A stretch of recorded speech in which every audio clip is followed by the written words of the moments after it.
Opisyal na pong nagsimula ang panahon ng tag-init o dry season ayon sa Pag-asa. Pero taliwas sa paniniwala ng ilan, alam nyo bang walang summer talaga sa Pilipinas? Alamin kung bakit sa report ni GMA resident meteorologist Nathaniel Cruz. Mga kapuso, alam nyo bang wala talagang summer sa Pilipinas?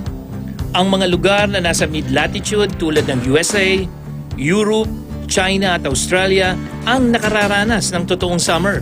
Ang summer ay isang English word na kasama sa 4 seasons na fall o taglagas, winter o taglamig, at spring o tagsibol. Pero ang Pilipinas at iba pang tropical countries, dalawa lang ang seasons. Ang wet season o tagulan at dry season o tag-init o tag-araw. Kaya kung nasa Pilipinas ka, mas tamang sabihin na nagsimula na ang dry season o tag-init. Masasabing tag-init na kapag humina na ang malamig na hanging amihan at napalitan na ito ng easterlies o yung hangin na nanggagaling sa silangan. Mainit ang hanging dala ng easterlies, kaya nagiging tuyo ang panahon kapag may easterlies.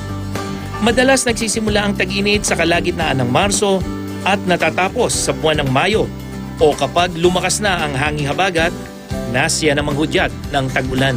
Pero wag mag-alala mga kapuso, pwede pa rin naman nating gamitin ang salitang summer para sa summer classes, summer break o summer getaway dahil ito ay mga katagang atin nang nakagisnan. Ako po si Nathaniel Cruz, magplano para sigurado. I am ready. Serbisyong totoo ng GMA News.